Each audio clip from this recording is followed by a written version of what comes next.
Welcome to the Asshole Podcast. Let's get into it. First off, I'd like to say thank you to all the support that we've been getting on TikTok, as well as Instagram, and Spotify. We're now on Spotify. As you can see, we kind of added one on there. We're now on Spotify, so if you guys are on the go, in the car, at work, whatever the case may be, you could still catch the podcast on Spotify. All I ask is that you rate the podcast, however you want to rate it, rate the podcast, and go ahead and download. We've already reached 100 downloads so far, which is crazy to me. It's a huge number. And I didn't think I was going to reach that number that fast, but we did. So that's super awesome. So keep putting up the support. I appreciate everything. But yes, all the things that we have here are at the URL here. I know on the last video, the audio was kind of messed up. We went ahead and fixed that. Like I said, I'm kind of on a new system, so I'm figuring things out. But the audio should be good. Everything should be good and set back to normal for this week. And I know I fucked it up. I was pointing at the wrong things, but hopefully you guys understood what I was trying to say. But yeah, we'll figure that out. But today's topic is, why did you smash once and never go back? All right, let's see. She grabbed my throat and choked the shit out of me and told me she loved me. Never gone so soft so fast. First time meeting her. Wow. Yeah, see that's something you're going to have a conversation about, because I don't want you to just start choking the shit out of me. Like, that's kind of ridiculous. And then she's like, I love you? I mean, maybe she's like, I love the D. Maybe that's what she's kind of going for. I hope. Because that would be a little awkward. She's like, I love you, and this is the first time we met and smashed. And all right, well, okay. Pulled away before I got too close. The smell alone and the threat that it might stick to me meant I split. Once her zipper came down, I caught a whiff. Pants reached her knees, and I was running out the door. Oh, damn, her coochie was stinking. Wow. That's terrible. Like, did she not take a shower? She got ooh, something's going on right there. Oh no, he was my boss, and I'm pretty sure he stole my necklace before morning came. I know I had it on that night, then poof. Her boss finessed her. Her boss finessed her. Her boss was just like, I smashed and stole her necklace. Damn, man. How you get finessed by your boss? That's fucked up. D game was trash. Simple as that. Yeah, man, it's long out here for a guy. You know, your D game is trash, and a lot of times you don't know. You don't know. Like we did the previous episode. You know, you think you doing everything. You know, you hitting the DJ hero right. You getting the 5 stars, and you're not. You're trash, bro. You're trash, and it sucks. It sucks, especially when you're that type of dude that talks a big game, and then you show up and with some whack dick, and then they're like, really? This was it? This was all that build up was leading to? Man, fuck out of here with that. She was out of my league but wanted a baby daddy and knew I had a good job. What the fuck till the sun came up. We both decided we go separate ways. She changed her mind and kept calling me. Okay. All right. She wanted a child that bad? Just because she knew homeboy had a good job, she was just like, yeah, if you got a good job, yep, I want that. Okay. invited themselves over to spend the night at my house after the first night at theirs. Not to mention, for more than one day, that indefinite clinginess ruined my participation of them. Many regrets, wasn't even worth the trouble. Damn. That must suck to just, like, you meet somebody, you think everything's going smooth, and then they're just clingy right off the bat. And they're inviting themselves over, and they always want to hang out with you. It's like, motherfucker, do you have a life? Are you doing something? Because I need my space. Like, shit. Oh, shit. They bought Coke before we smashed. Okay. Damn. Wow. Okay. Moving on. She had a great body, was sweet, and really liked to get it on. The deed was repeated from about 3 a.m. to well after dawn, but no spark beyond that. The night before, she made no secret she wanted to get me back to her place. I looked back on it now and could have called her. This man was regretting it.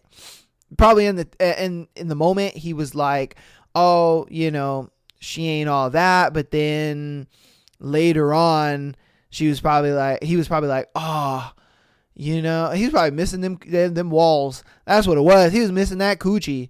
Yeah, that's what it was. He was missing that coochie. He was like, man, that coochie was bomb. And then I felt like I didn't, nothing was there. And now he's like, damn, I missed that coochie. I should have kept her around. Like, you fucked up, bro. You fucked up. This girl I met at a party told me she's having a...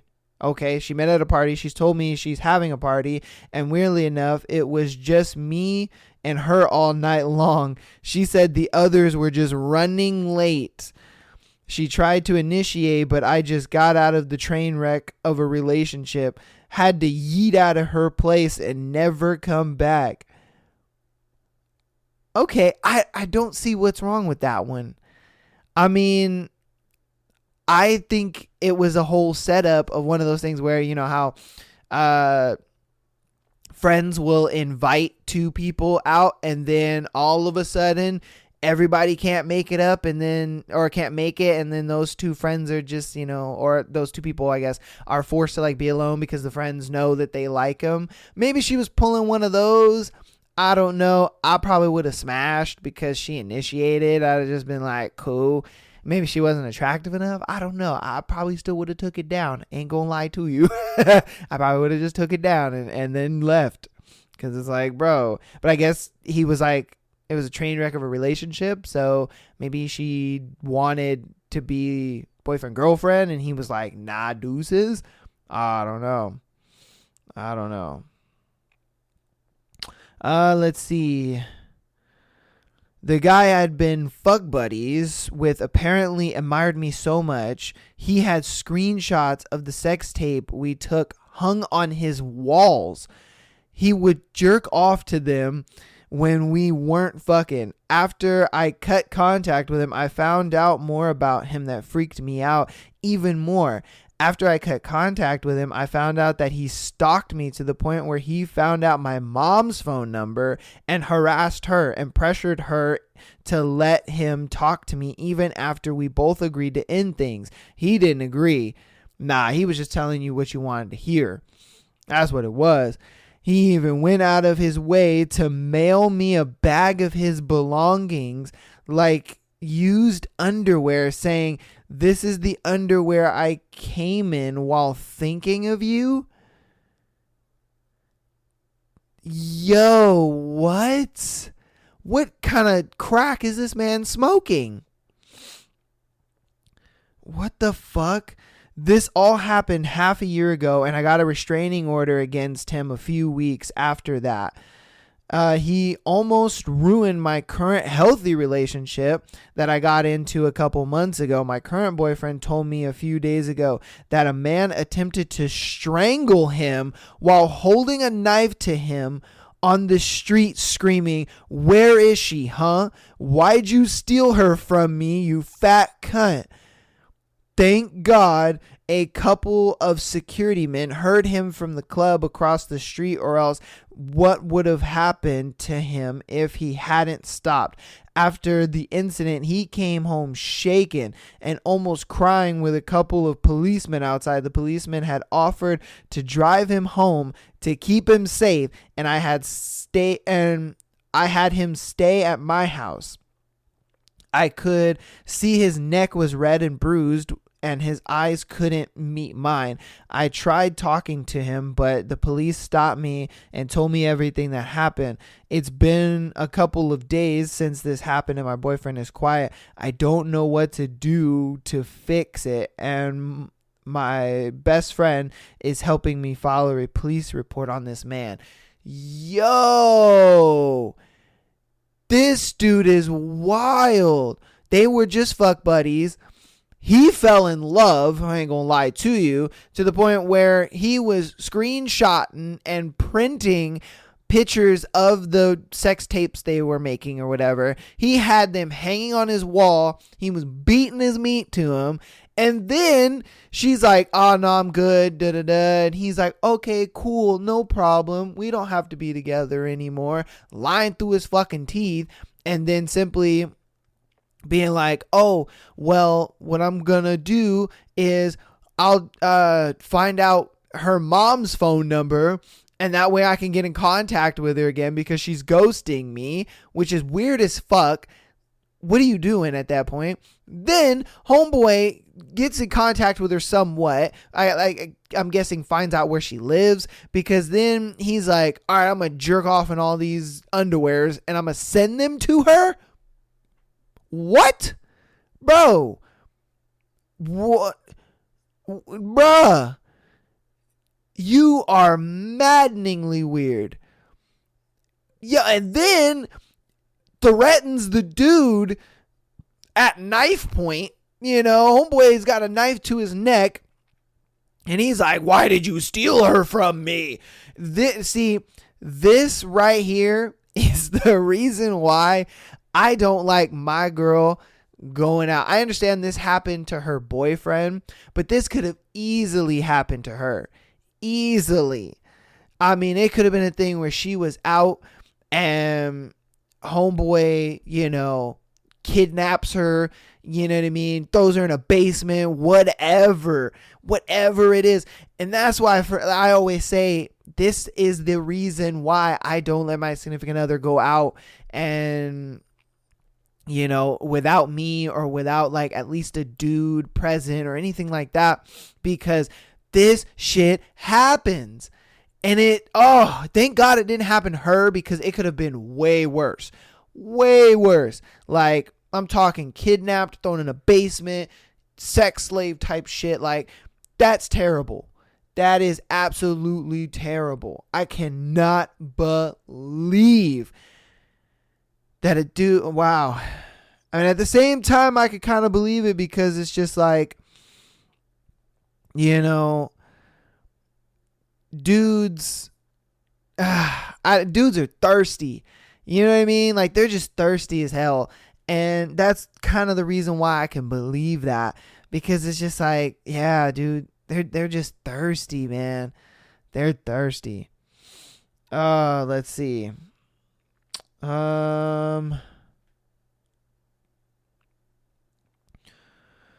Okay. All right, we're going to go ahead and change gears here. We're going to get into a little bit of life advice, I guess. All right. Can I, 28 female, be in love with someone 56 male I've never met? I, 28 female, met Sean, 56 male, over Facebook. Damn, people still use Facebook? Okay. I mean, he's 56, so maybe Facebook's kind of old, people. I ain't gonna lie to you. Over Facebook about a month ago. He messaged me first. We both love 80s glam / hair metal bands and shared music. And shared music back and forth. Over time, our conversation became sexually explicit. I've fallen in love with each other. Oh, we've fallen in love with each other, but we've never met in person. It's kind of complicated situation. He's married and lives in another state. Sean is drop dead gorgeous, sweet, and sincere. His words melt my heart. I feel a deep connection with him that I've never felt with anyone else. My friend told me that I couldn't possibly love someone I've never met, and that I'm really in love with Sean, even though I've never met him. Yo, that is a wild scenario. Like, they met on Facebook. Dude is like far older than her. She's only 28 and he's 56. I think she's in love with like an idea of him. I don't think that okay, because they haven't met, I think that's the big thing right there. They have not met. I feel like the moment she actually meets him in person, she's not really going to be in love with him as much as she thought she was. She's going to be like, ooh, maybe I let my imagination run a little too wild. Maybe, I mean, I'm not saying that it's not possible. Most definitely, I'm sure it could be possible that she could fall for this dude and, you know, actually have feelings for him, so on and so forth. But, and I get it, when it's online, it's a little less superficial, you know, because it's more like about who the person is and not how they look and what they have and things like that. But I think once those things come into play, she's going to change her mind big time. She's going to be like, ooh, maybe I don't like dude the way I thought I did. Maybe I'm not really interested in him like that. Oh, you know, and I'm not saying just because he's 56 he probably can't get his dick up or nothing like that. No, I'm sure, you know, he could probably still do some things to some degree, because she said their conversations got pretty sexual. So to some degree, I'm sure she has, you know, some sexual feelings for him, but I think it's just purely emotional. I highly doubt she could really, you know, fuck with him like I don't know. How would you say it? I really don't think that she is in love with the fact that, like, when they actually have sex, I think it'll just, once the physical comes in, then she's gonna be like, ooh, the emotional is there, but the physical is not. Is pretty much what I'm trying to say. I don't know. Let's see what some of the comments say, because, you know, let's see. You're not in love. In fact, why are you even entertaining someone who is already married? Exactly. That's true. I forgot about that part. He is married. Yeah, just drop this relationship before you add unnecessary stress to your life. Yeah. I don't get that. I couldn't mess with a girl who is married. I couldn't do that because, like I said, we saw what happened with that other guy, and they weren't even dating, nothing like that. Now imagine if a dude is married, the lengths that he would go. Yeah, he'd probably shoot you cold dead on the street. You know, he wouldn't hold a knife up to your neck type shit. No, he'd probably shoot you. Like, who the fuck? You're sleeping with my wife? Da, da, da, da. Like, dude, no. I couldn't mess with it, man. He's going to leave for his wife. She just has to be patient. Some money might help too. That darn wife's taking everything. Don't contact him. He's in witness protection in the CIA. Deep cover. What the fuck? All right.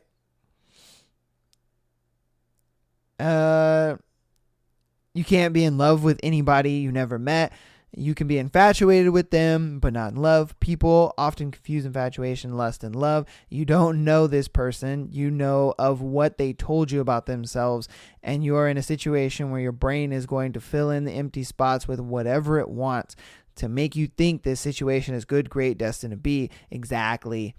Exactly. That is exactly what I was going off of, because you have to understand that when you haven't met the person, you haven't really seen all that there is to see. So a lot of times the stuff that you don't know about, you can easily fill in the blanks and kind of get your hopes up. And yeah, woo, that's tough right there.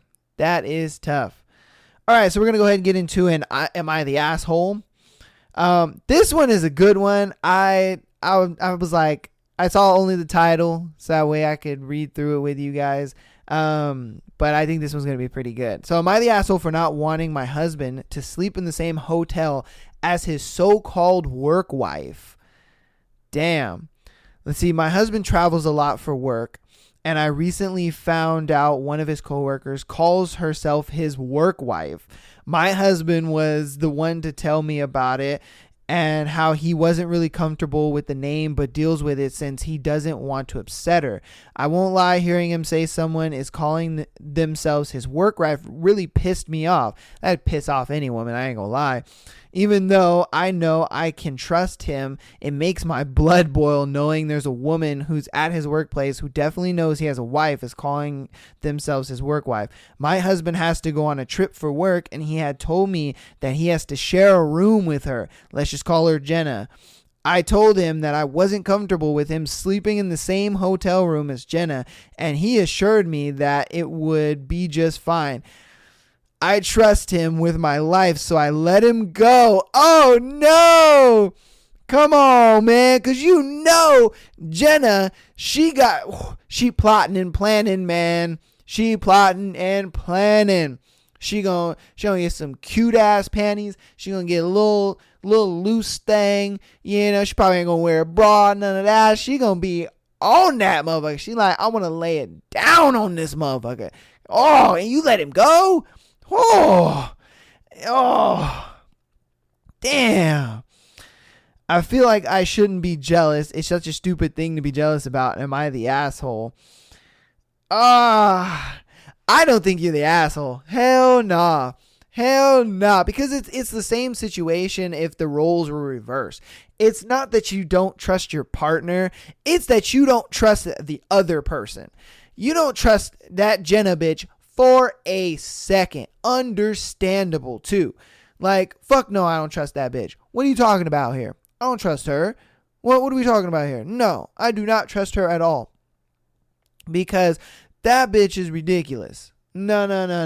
I don't trust her at all, because I know she gonna try to pull some shit talking about, oh, you know, your wife's not here. She doesn't have to know. And she, ooh. And the fact that she walking around, oh, you know, I'm his work wife, this and that means she is going to lay the coochie down so immaculate. I mean, God, she gonna lay that coochie down like it ain't got no business being laid down. Man, homeboy is gonna nut 2-3 times. That coachie's gonna be so ridiculously good. Because, you gotta understand, man. She look at it like, I'm auditioning for this spot and I want it. That spot is mine. I'm about to smack that schmeat up so good to where you gonna divorce your wife right then and there. Or you at least gonna be thinking about it. Man. Oh, Jesus. All right. Let's go ahead and get into the next one. Brought my sister's kid a pair of boxers. Is she overreacting? Huh. My nephew is trans, and I've known this a few years now. I've watched him grow up, and he often comes over on the weekends when his mother is spending time with her husband at his house. And so he's fairly close to me and my wife. Okay, so I'm saying, I think since he's trans, he went from being his niece to now his nephew, is what I'm getting at. He's always asked to borrow my clothes, even when he was a young kid. At first, I laughed about it and then gave him some of my clothes from when I was a little boy. Keep in mind that I didn't call him transsexual or by a male name at this point. I fully thought he was a tomboy. A few years go by, I don't have a problem with it since I have a lot of spare clothes from when I was younger, though I don't think they're in fashion anymore.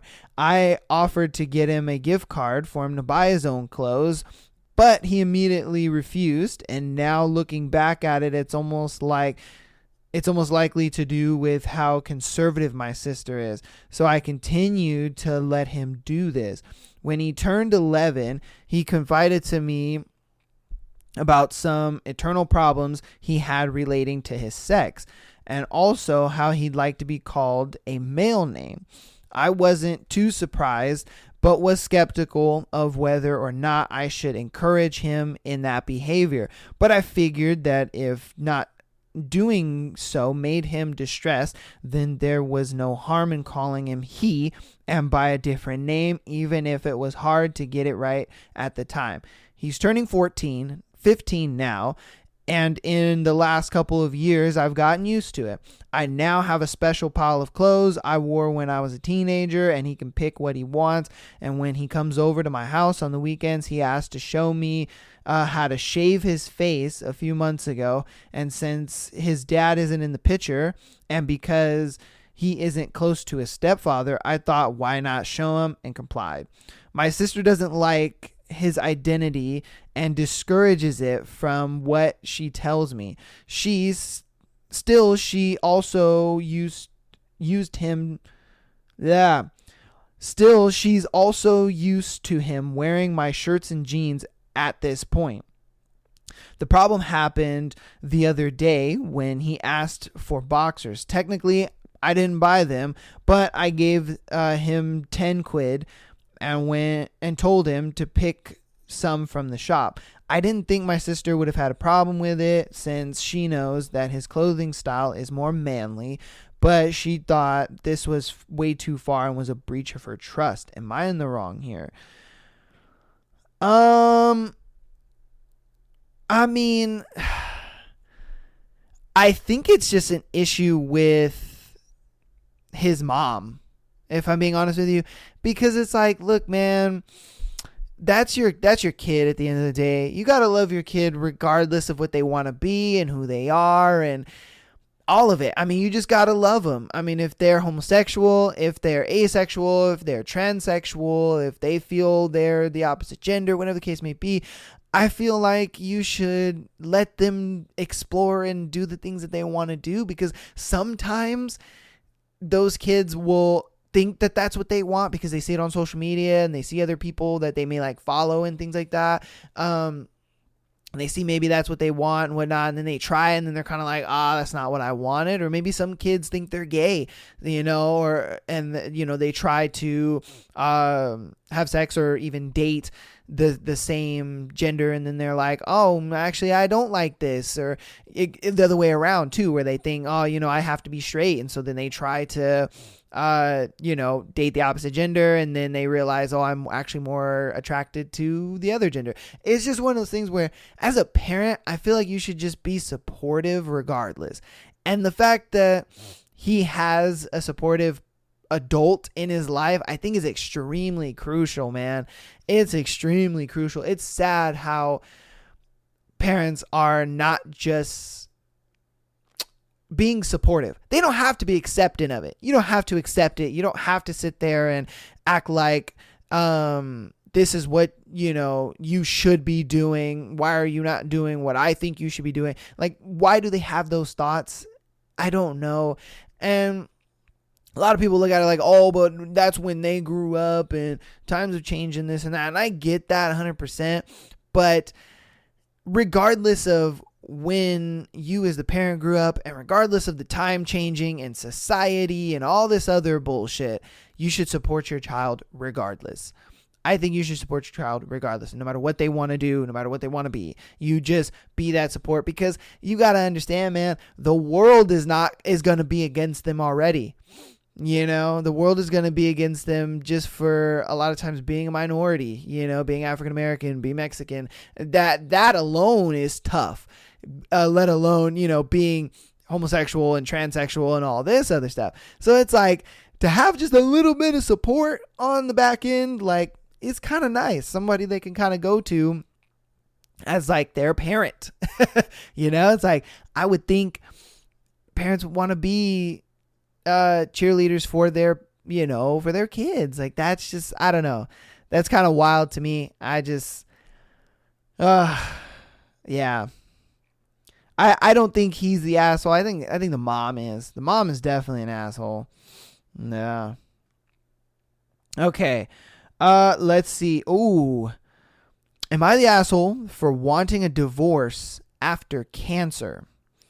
I, 35 female, and my husband, 36 male, have been married for 8 years, together for 11. We've got 2 kids, 6 and 8. Last year, I was diagnosed with cancer. Although the treatment was brutal, I pulled through, or so it seems for now. The truth is, things have not been going smooth for the past 5 years or so. I have been trying to fit in what my husband sees as an ideal life, living in remote locations and adjusting my life to make it work for us as a family. His dream is to live by the ocean, far from people. I'm a city girl.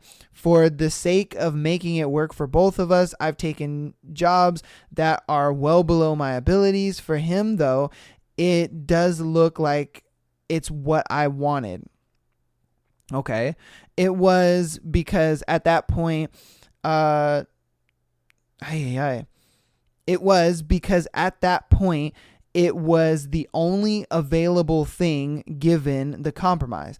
My husband was living his dream life, not even realizing that my resentment was building up.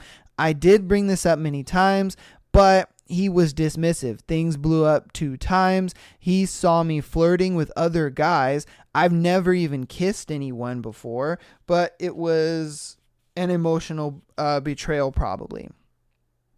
Okay. I gave up alcohol 3 years ago to make sure I'm always in control and don't do stupid shit that can ruin my relationship. That's a W on you, girl. My husband is a great father. I've never had a father like that. He loves our children and they have a great relationship. So do I with my kids. But he isn't a great partner. He asks me every day about my day, but never really listens to what I say. He keeps talking about his work, but doesn't notice me. He makes a lot more than me, 7 to 10 times, but insists that we pay everything 50-50. Oh, brother. What? Oh my, what? To keep it fair. During the past years, I've been covering more expenses than him, and I was working full-time during my treatment. He never offered to pay for any extras in his book. There were years, my pregnancies, when I was paying less. So now it's fair that I pay more. I don't feel emotionally connected to him at all. Damn, she broke up with him in her head. And I don't want to have sex with him. I have a history of abuse and I need an emotional connection to enjoy sex. But for the past 5 years, he's been only touching me if and when he needs sex. I've given in so many times and cried after because it felt like I've betrayed myself, but I had to do it because he needs it and I'm a spouse. So now I've been contemplating divorce for over 8 months. I'm out of treatment and I don't know if I'm going to stay healthy for a long time, but I'm tired of compromises. He is a nice guy, but we're planning to start a therapy, but I just want to live a new life. Therapy seems like a burden to me. Am I the asshole for wanting a divorce? Damn. Oh, man. Okay. Wow. I'm glad that she got through the cancer and that her husband was supportive and, helped her out through that. That's a really great thing. My biggest thing is he makes so much more money than her. why is it that they're going 50-50? I think that is very retarded. I do. I think it's a thing where, as a man, if you're making that much more money than your girl or than your wife, you should be fitting the bills, especially if she's dealing with cancer and all these kind of things. Yeah, she should definitely be paying less, or if that, nothing. I don't really understand his mindset in that. I guess he looks at it like, well, if you want to work, then you could pay for stuff. I don't know. She said he makes 7 to 10 times more than her. So it's like, bro, you make a lot of money. And I think it's a thing where you need to step up and actually just pay for that stuff, because that 50-50 is just, that's ridiculous to me. That is ridiculous, especially, when your wife is going through cancer, she's going through so much, and she's kind of dealing with everything that she's dealing with. That's tough, Now, on the man side of things, I don't really understand why she, aside from the 50-50 stuff and maybe the cancer things, why she is so unhappy in her relationship, because she has a good guy. She has a guy that, is a good father, a good thing. And I think she only perceives him as a bad partner because maybe she's not getting what she wants out of the relationship.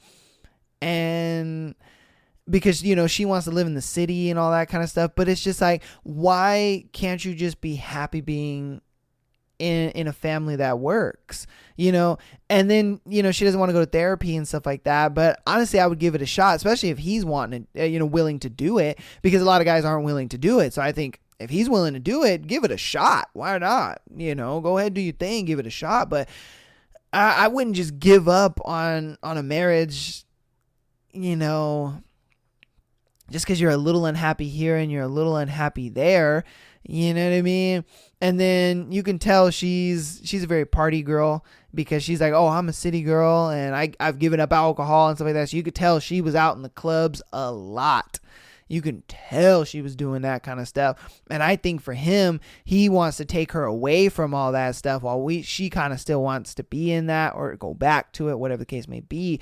I don't know. I'm just taking the information that's given and putting something to it. But it's just like why would you give up a great marriage? You know what I mean? And then split. Like, your kids are still young, so why would you split up? And I'm not saying stay for the kids, but it's just like, there's worse relationships. You know what I mean? And I think it's one of those things where it's because she's not getting what she wants. She's not getting what she wants in the relationship, so she feels like it should just end, regardless of the kids, regardless of, her well-being and stuff like that. Because if I'm being honest with you, I don't think she would be able to handle cancer on her own like that, as far as like monetarily, or just even like God, what is the word I'm looking for? Just having a support, you know what I mean? Because her husband obviously supported her through all of this, which is great, and I think that's why, she was able to get through it so smoothly. But it's like, she doesn't know if she's gonna go into remission or if if cancer is gonna come back. She doesn't know. And so it's one of those things where it's like, if it does come back, it's going to be a lot harder for you to see your kids, to be able to spend time with them, and then keep on top of, doctor bills and all that kind of stuff that comes with cancer and the treatments and everything. I just feel like it's going to be way too much on her. And she's going to be kind of begging for that relationship back, because it's like, I get it. You're not happy now, but that doesn't mean you won't be the same way, 6 months down the road, a year later. Like, these are things I feel like you could fix, if I'm being honest with you. She feels like she's probably compromising a lot more than he is. But I mean, I would argue he's probably compromising just as much, because Think about it. All the compromises and sacrifices he had to make to take care of you while you were dealing with cancer. Like, he had to do that. And I'm sure he did those things out of love, and he did those things because he knew he had to do it. He was like, the relationship kind of sucks right now, but it's not going to always be that way. It's going to get better. It's going to be better down the road, 6 months to a year later, when she beats this, because I'm supporting her, I'm taking care of the kids, helping her out and doing all this kind of stuff, making sure that she gets through this. And it's one of those things where she can't do it on the reciprocating end. She can't get through this tough patch with him and look at it like, all right, things are shitty now, but I'm going to do things to make it better but she's just looking at all the crap that makes her unhappy. And it's like, dude, come on, that's messed up. Now, like I said, it's an L for the dude, because I'm like, dude, why are you making your girl go 50-50 when you make 7 to 10 times more money than she does? I think that's an L, and that's retarded. And the thing is she an asshole for wanting a divorce? Yes, you are. Because relationships are going to have their ups and downs. And the relationship is bad now, but it's not always going to be like that. It's not always going to be like that. It's going to be a thing where there's going to be a time when the relationship gets back on its feet and it's good again. And I think she just doesn't want to wait for that, So,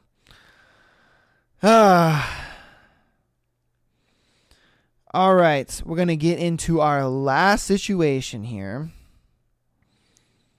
All right, am I the asshole for keeping my wife on a short leash after she cheated on me?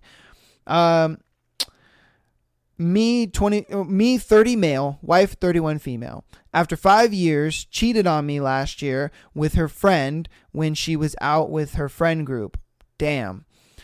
She used to this often, but always came back at around 12 a.m. or midnight. But this time she came home very late at around 5 a.m. and drunk, and I didn't press the issue that night. She was distant and I didn't talk much. She didn't talk much to me. Golly, people need to fix their fucking grammar. Like, she didn't much talk to me. Like, bro, she didn't talk to me much. like just write it out better. Afterwards, the next few days, I only found out a couple days later when she confessed to cheating after I kept asking her why she was so cold to me. I was shocked. I never liked the fact that she went out to bars and clubs, and that's your L right there. But she never gave me a reason to distrust her until that night. I immediately grabbed a bag, packed some stuff, and left, and she was begging me to talk about it, but I wasn't in the mood for it. I was angry, upset, sad. I know that I wasn't in the right headspace for this kind of talk, so I stayed with a friend. Fast forward a few days later, I agreed to talk to her. She said she was so sorry and would never happen again, and that she would do anything to make me stay. I spent the time I was away thinking of staying or leaving, and I hate the fact that I still love her. We don't have kids together, but part of me still wanted to stay. I gave her certain conditions if she wanted to stay. First one is to never see the man she cheated on me with ever again. Second was that I could see her phone and computer at any time I wanted without having to ask. The last one was that she could no longer go out to bars or clubs without me. She agreed to this. Over the last year, she's been estranged from her friend group because she can't go out with them without seeing the man she cheated on me with, and she hasn't really made any new friends. I haven't checked her phone or computer either. I know she likes to go out, so I try my best to go out with her when I have time. The bar and club scene was never my thing, but I try to enjoy it with her. Things haven't been the same as before, and I've thought of losing the she can't go out with me rule, but I keep thinking of what she did. I've explained this to my friend, and she said she should just divorce her if I can't trust her anymore. I've thought about it. I wasn't as happy as I used to be. She says she's happy with me around, but she isn't as energetic as she used to be. So am I the asshole?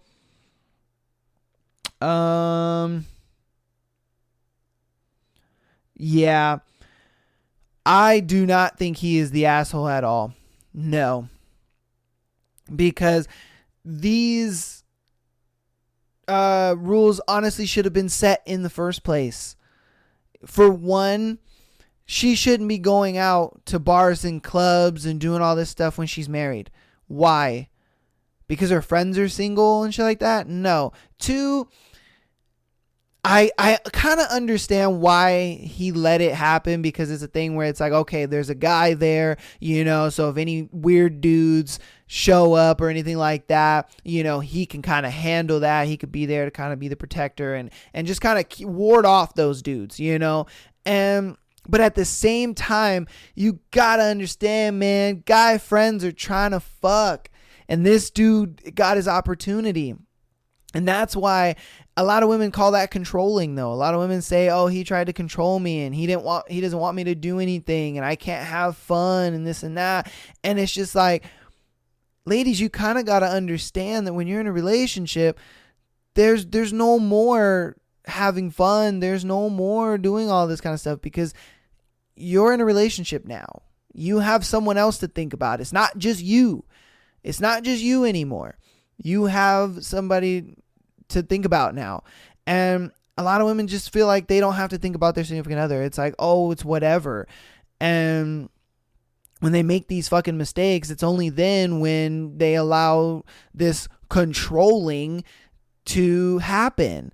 And it's like, dude, this should have been there in the beginning. I probably wouldn't have trusted the guy friend. Fuck no. I wouldn't have trusted the guy friend. And I would have told her that from the get-go. Like, hey, look, I understand you're going out with your friends and you have a dude there, and that's fine to kind of protect you from the creeps and, the dudes that want to follow you out of the bar or can't, take no for an answer. I understand that.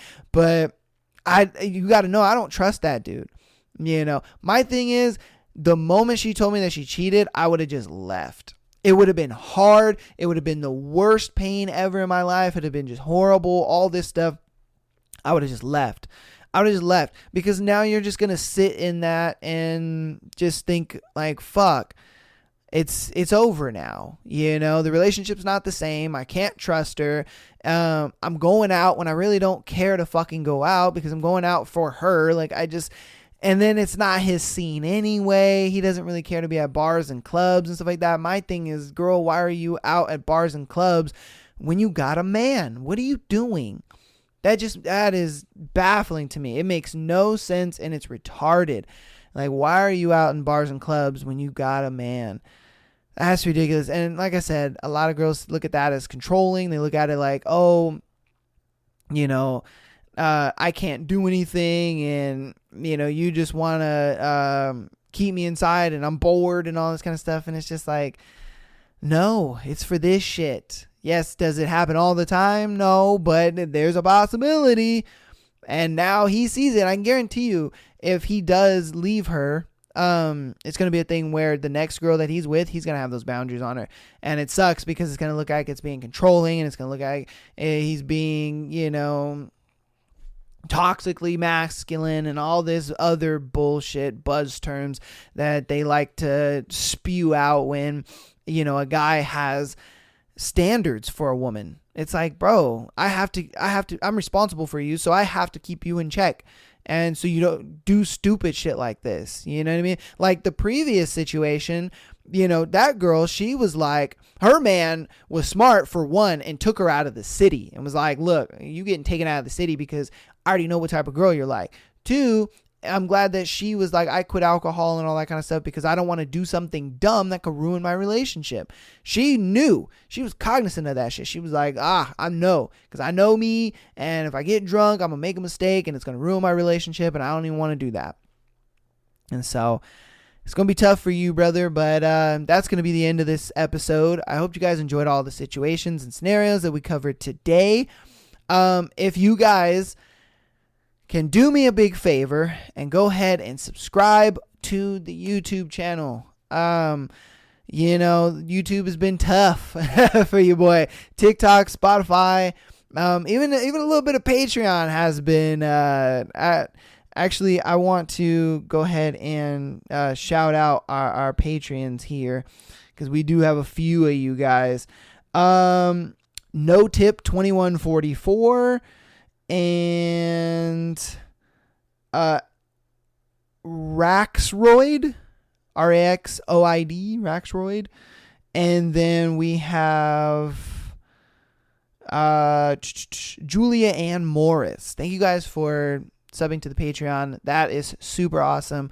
I would love to be able to get more patrons on there, because those patrons actually sent in their scenarios that got covered on some previous episodes. So Patreon guys, definitely check out the Patreon for exclusive episodes. If you guys are on the go, we are on Spotify now. I'm trying to get everything caught up to the most recent episodes, but there are already close to, like, I would say 15 or so episodes already on there that you can go check out, and those are a lot of the older episodes. Check us out on TikTok for clips, as well as Instagram. Follow us on there. And thank you guys so much for all the support. Everything's been super wonderful, super great. Let's keep it going, and I'll see you guys later. Peace.